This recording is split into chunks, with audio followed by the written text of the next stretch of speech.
Well, I did want to circle back and touch on something we referred to much earlier and maybe just touch on right now. I think sustainability is a big thing of what we're doing, Yeah. sustainability for the land.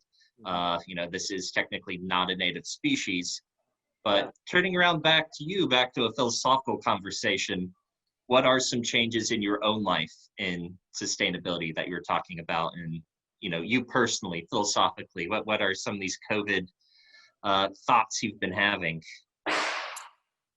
I mean, don't laugh, but I made a promise to never buy a all gasoline car ever again. So even though I have to travel sometimes great distances to look at vineyards, and I might get into a bit of trouble, I was like, I can't bring myself to buy a gasoline car ever again. Like, we've got to quit that. So that's not glamorous or exciting, but that's one thing that's come up. I allowed myself to buy a bike so that I could bike way more. I haven't bought myself a new bike since 1990. Thought it was high time.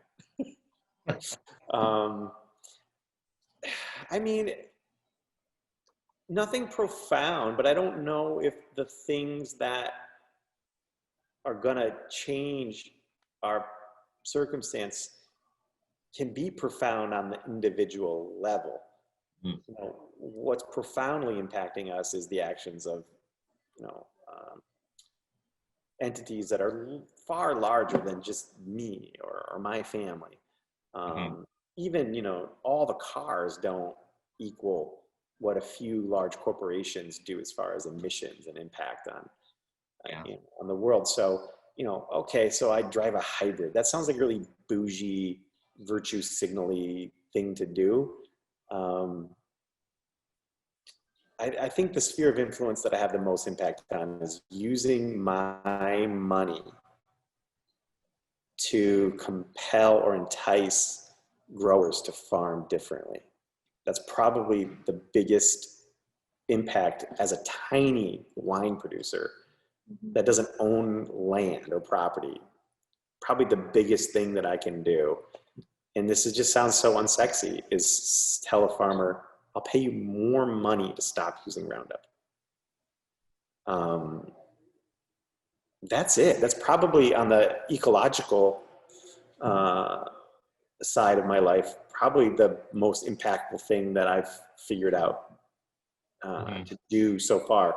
And it's modest, but I probably influenced to some extent, 30, 40 acres of vines over my career to shift towards something that is a better way of farming. As far as like culturally and socially, I mean, that's a whole nother, world that we may want to get into in this venue or this format, or maybe we don't, but that's a big issue as well, Yeah. That's as important, I think, in some ways. Yeah. All right. So I don't think I handled that one particularly well, but you're killing it. You're killing it.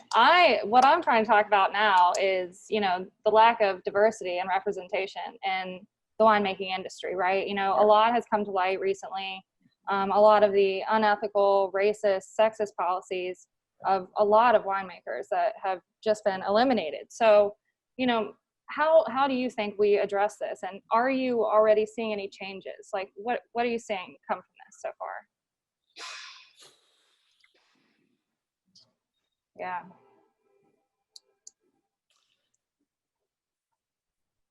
Oh God,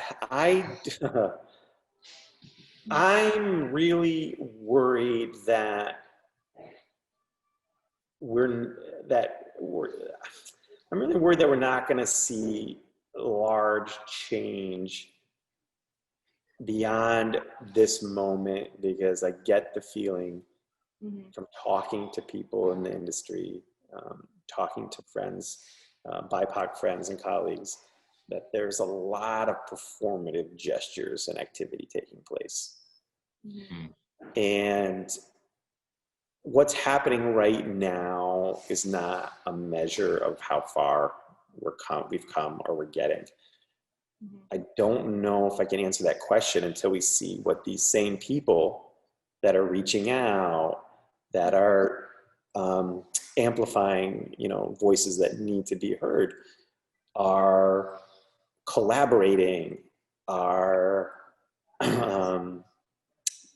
creating internships or programs. I want to see what those people are doing in a year, in 2 years. And then I think I can answer that question.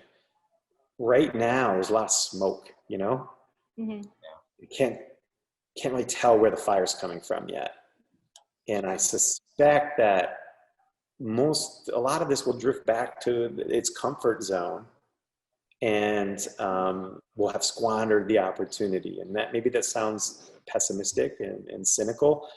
What I think it means is that a small group of us are going to have to do twice the lifting, 3 times the lifting, because not enough people are going to be in it with us to make those changes that need to happen. And I just also, I think there's a lot of problems in our industry. How do you make someone not be a sexual predator? How do you make someone not be a misogynist? You know what I'm saying? I mean, you have to choose to not work with them. Right? Yeah, exactly. And that, so it's really fucking sad, but I've had some people reach out to me over the summer, some women say, hey, I'm looking at opportunities to come do harvest out in Oregon. And I'm trying to find a place where I can feel safe because this person assaulted me. This person assaulted my friend during their heart. It's not the old generation. It's, shocker. It's people of all ages that act, absolutely poorly. I mean, so yeah, I'm sorry to interrupt. Go ahead. No. I mean, I was just gonna say, it is quite an uphill battle, right? So we have to do what we can, right? So, is this something that, you're addressing with your staff? And I mean, I'm not really sure what your staff is like, how many people you have working with you, and kind of, what are you personally doing in your business to kind of help address these issues, doing what you can. My hesitation here is not because I don't think I can't back up my talk. It's, I really don't want to appear like I'm bragging because I made some small, seemingly a relatively small gesture. Thinking that I'm remedying something because I have a person of color coming to work harvest. Right. Yeah, so my harvest crew, my entire harvest crew is all female and includes someone of color.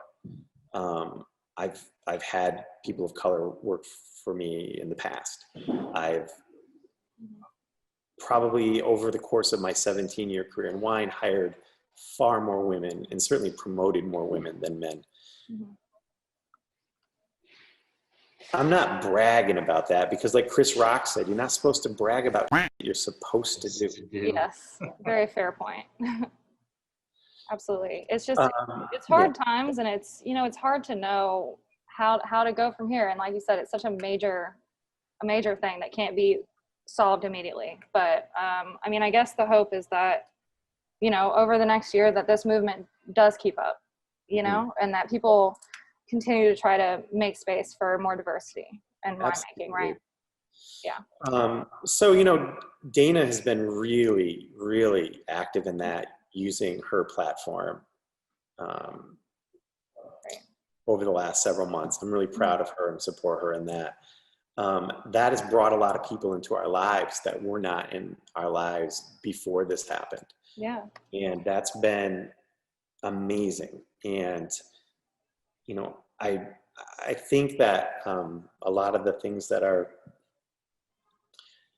can have meaningful impact, again, aren't that glamorous. It's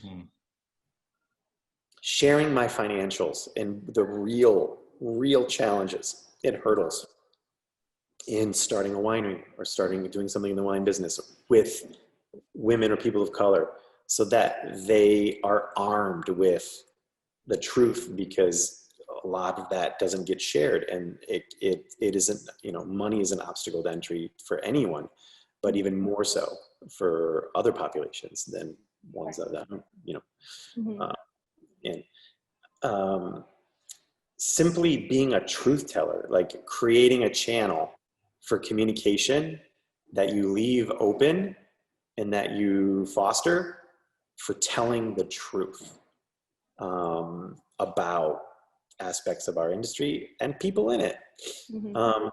That doesn't sound like a big thing, but I think over time that is actually the really, really important stuff, because industries like this can seem really opaque and impenetrable, and far less likely than someone just giving you a bunch of money to start a business in the wine industry is someone truth telling to you and giving you access and information.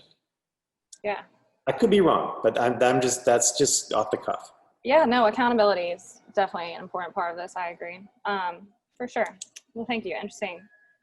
So, you know, Appreciate you being so like forthright. I mean, yeah, that is like some absolutely. real moral integrity, that just like you're just speaking so honestly and frankly. Yeah, I mean, I didn't, you know, Funny. I didn't know what to expect today. These are the conversations that we need to have, and I like having. Yeah. And we're not used to them, so that's why it might seem halting, you know, or. I mean, it's not an easy conversation to have, right? No, but we gotta have important. these conversations. Like Yeah. they have to happen. They Absolutely. have to happen. And so, yeah, I'd like to leave it like on that. Not this whole conversation, but this point. Yeah. Is trying to create an atmosphere in which those conversations are less difficult, so that they do happen. Yeah. Okay. All right. Well, I think we're getting towards the end of our time.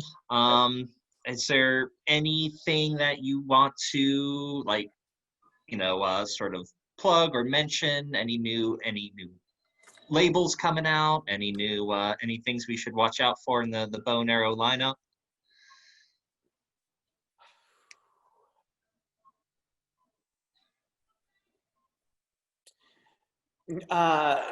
Anything I want to plug? Wow, we went from like big stuff. Yeah.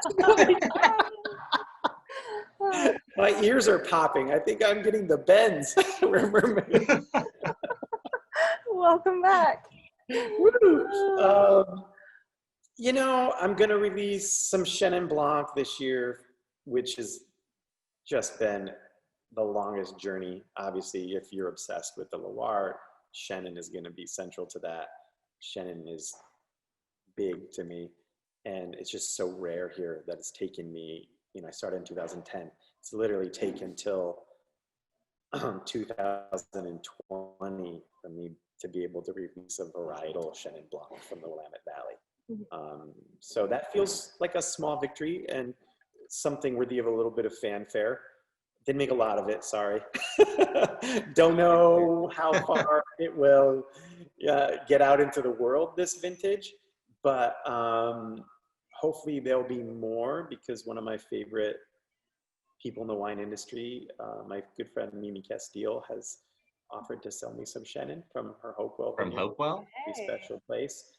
Yeah. So not only might there be more, but I'll be getting it from arguably the best farmer that I know of in America. Completely blown away with what she's doing up there. That's a really awesome project. That is an awesome project in the true sense of that word. Yeah. Yeah. All right. Well, we thank you for your time. I know, you know, kind of ramping up to harvest time. You're in the middle of bottling right now, so we appreciate you carving some time to talk, and we really do appreciate this conversation. It was like incredibly deep. It was fun. Yeah, y'all are good. That was good.